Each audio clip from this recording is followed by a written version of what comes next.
नमस्कार दोस्तों।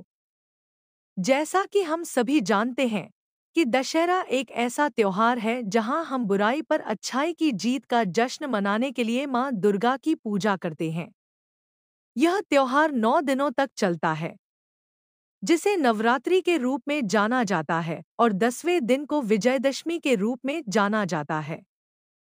हिंदू धर्म में देवी दुर्गा शक्ति, मातृत्व, सुरक्षा, युद्ध और स्त्रीत्व के अवतार का प्रतीक है और वेदों में देवी दुर्गा को अक्सर मां शक्ति, महिषासुर मर्दिनी देवी और चंडी के रूप से जाना जाता है। कई सदियों से हम पूरे देश में दुर्गा पूजा मनाते आ रहे हैं, लेकिन देवी दुर्गा की रचना से जुड़ी कहानी के बारे में बहुत कम लोग जानते हैं।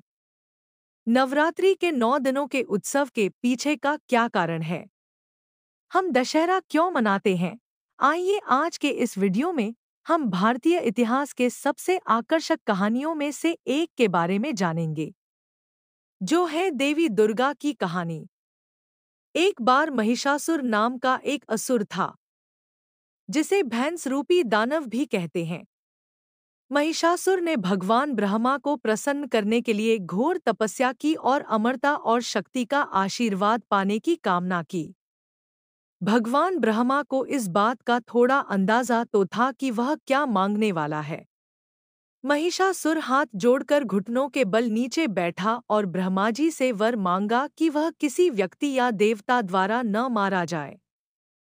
भगवान ब्रह्मा ने अपने भक्तों की ओर देखा और तथास्तु कहा। इसके बाद अत्याचारी का अहंकार और बढ़ गया। अपनी अमरता के नशे में महिषासुर उसकी अवज्ञा करने वाले किसी भी व्यक्ति को मार डालता। क्या आप जानते हैं, महिषासुर ने वरदान से प्राप्त उस असीम शक्ति का किया? उसने अपनी राक्षसों की सेना के साथ स्वर्ग की ओर कूच किया और इंद्रदेव के खिलाफ युद्ध छेड़ दिया। वहीं इंद्रदेव भी सफेद हाथी में बैठकर राक्षसों के खिलाफ युद्ध में उतर गए। ईश्वरीय शक्तियां होने के बावजूद इंद्रदेव और उनके देवताओं की सेना हार गई। इन त्रिदेव महिषासुर से युद्ध हार गए और उन्हें स्वर्ग की गद्दी को छोड़ना पड़ा। पहले पृथ्वी और स्वर्ग पर महिषासुर का अधिकार हो गया और अब कोई भी महिषासुर के खिलाफ जाने की हिम्मत नहीं करता है। तो आपको क्या लगता है, स्वर्ग के देवताओं ने इस समस्या से निपटने के लिए क्या किया होगा? सब कुछ हार जाने के बाद स्वर्ग के देवता त्रिदेव यानी भगवान ब्रह्मा, विष्णु और भगवान शिव की मदद लेने गए।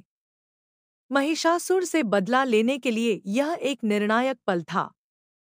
ब्रह्मांड में संतुलन बहाल करने के लिए त्रिदेव ने अपने ऊर्जा का उपयोग देवी दुर्गा, जो आदिशक्ति की अवतार है, उनको बनाने के लिए किया। वहां उपस्थित सभी देवता देवी की आभा से चकाचौंध हो गए और सभी ने देवी दुर्गा को अपने हथियार समर्पित कर उन्हें सचेत किया। भगवान विष्णु ने उन्हें शक्तिशाली सुदर्शन चक्र दिया। भगवान ब्रह्मा ने उन्हें कमंडल दिया और भगवान शिव ने अपना त्रिशूल दिया। देवी दुर्गा के पास अब सभी दिव्य विभूतियों द्वारा दिए गए शास्त्र थे। अब वो शेर के सिर पर सवार होकर महिषासुर के राज्य की ओर चल पड़ी थी। शेर की दहाड़ इतनी विशाल कि समुद्र कांपने लगा। पहाड़ों से लावा बह निकला और महिषासुर ने भी उस कंपन को महसूस किया। देवी दुर्गा महिषासुर के द्वार पर पहुंच गई, पर भैंस रूपी दानव इससे भयभीत नहीं हुआ और उसने अपनी सेना को उन पर हमला करने का आदेश दिया।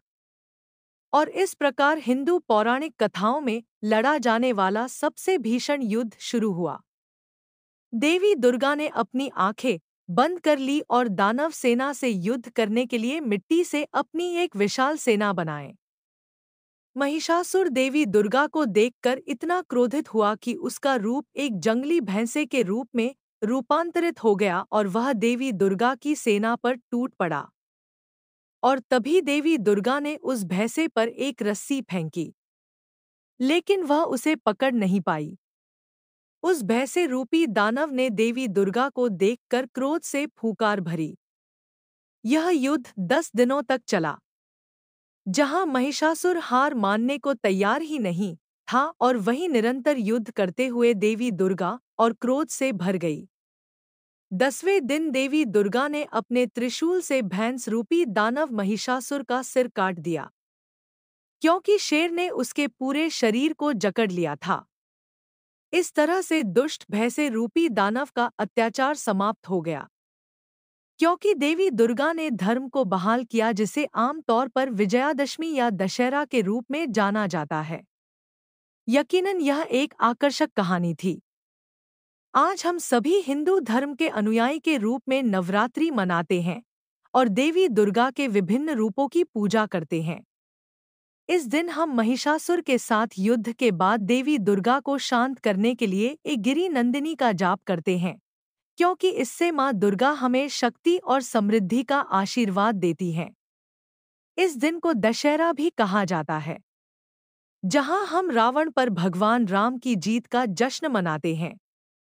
हम आशा करते हैं कि यह कहानी आपको नवरात्रि और विजयदशमी त्योहारों को समझने में मदद करेगी। हमें नीचे कमेंट सेक्शन में बताएं, आपको यह वीडियो कितना पसंद आया।